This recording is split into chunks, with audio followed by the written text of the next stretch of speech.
Hi everyone, welcome to our podcast series, Developing Proposals, How to Create a Strong Case. I'm Ifan. I'm Val. I'm Holly. I'm Marzena. I'm Bailey. Are you a year 2 student in our program? Are you preparing to write a funding proposal for an event? If so, this podcast is for you. In this episode, we will share practical suggestions to help you create a strong proposal. Based on the course materials and the video from Brightspace 2026 and the Week 3 lecture taught by our professor, we learned there are 7 key points that can make our funding proposal stronger. These key points are problem, vision, benefits, deliverable, success criteria, deadlines, cost, and budget. The first step we'll be going over is the problem. And in this first step of the proposal, it's researching the situation, identifying the problems, and finding a solution to that problem. And this is also important to remember that it's the first section read by the reviewer. And some problems that can be in developer proposal is such as a weak project design, budgeting issues, ignoring the guidelines, and poor writing and structure. And then another really important thing to remember is considering a problem that is manageable and solvable. Referring to what you said, Val, it is crucial to show that your plan could overcome existing problems. And that can be done by showing strong arguments such as catching the opportunity that was missed or eliminating unnecessary expenses that the company paid already.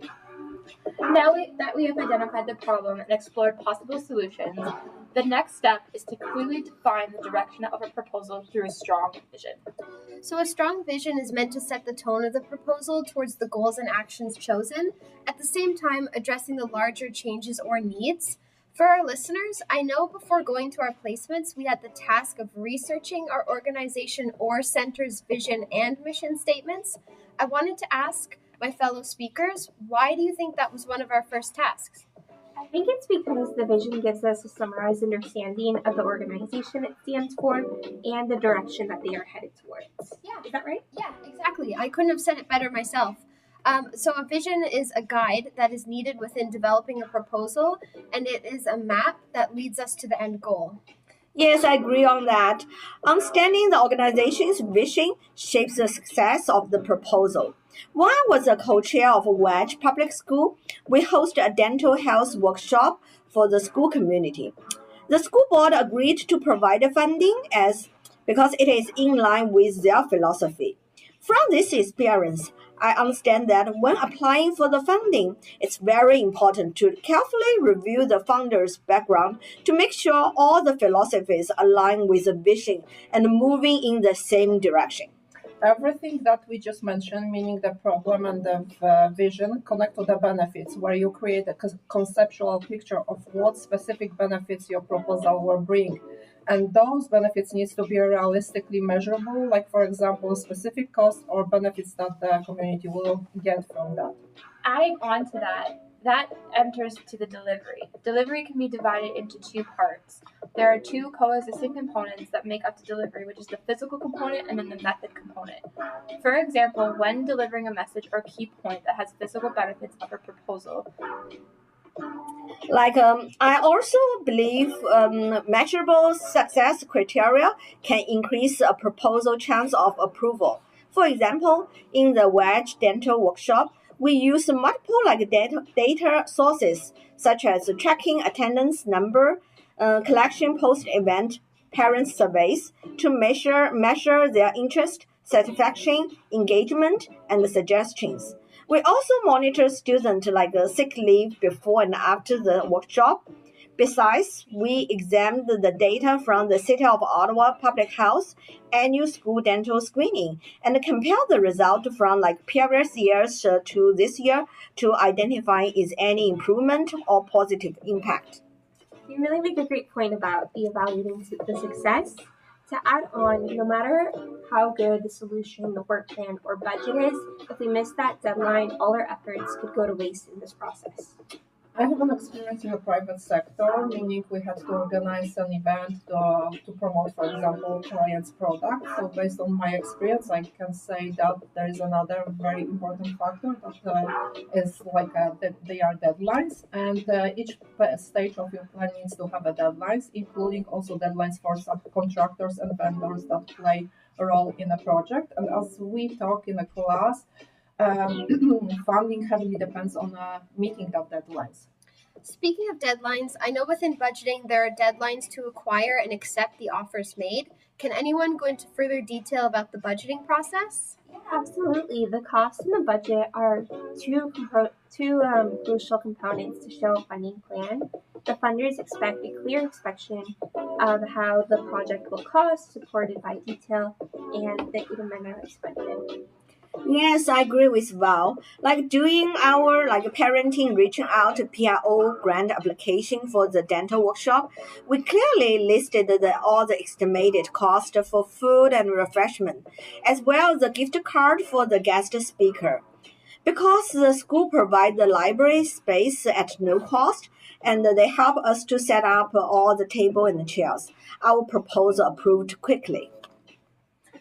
Most importantly, all activities and the jobs position that need to be paid need to be shown in that budget. Anything that is not plugged to the budget, it cannot be added after that budget was approved. And from the readings that we had in our class, I learned that you have to be prepared to reduce the budget even though it was approved, and also you cannot ask for more money than you really need, because that can be seen as unethical. Well, thank you everyone for breaking down the 7 steps and including your own personal experiences. For our student listeners, we hope this breakdown of the 7 steps has helped the introduction of the process of developing a proposal. Before this discussion comes to an end, I wanted to take a moment to reflect. Who wants to go first? Thanks, Holly. I can go first. Throughout this conversation, we discussed the 7 steps, as Holly mentioned, of how to create a fundamental proposal. However, we use these similar steps in our everyday lives. For example, I work in retail, and there are many occasions where I need to solve problems, work with budgeting, and discuss how to solve an issue. Which is why I find that fundamental proposals is a key asset to learning, because it acts as a structure that benefits transformed ideas within any job position, and it is a great skill to have. Yes, just keep in mind, everyone is different, but at the same time, we all have a lot of similarities. For example, we all research the funding, look at successful past applications, check the organization's background, create a detailed work plan, and regularly check to make sure everything is on track. But also, there are also a lot of difference, such as target audience, the timeline, and expected outcomes. They are all different. To add on, I really enjoy talking about our experiences and exploring in detail each of the 7 steps. I personally haven't had an experience to do a developing proposal, and I believe this will be really beneficial in my future into as an EC or other work in the field. And we really hope that students can take something away from this and help them be more successful in the course. After sharing our views, to me, the success of any proposal relies on the ability to gather and organize information and communicate it in a very clear and useful way, and also needs to align with long-term goals of the organization and bring some measurable profits. For me, when given the task of explaining a proposal, I felt unsure of where to begin, as it seemed to be too broad topic.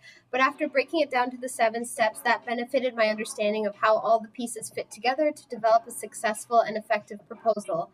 I feel like our student listeners might be on the same page as me. Thank you, everyone, for participating in this conversation, and thank you to our student listeners. Please join us next time.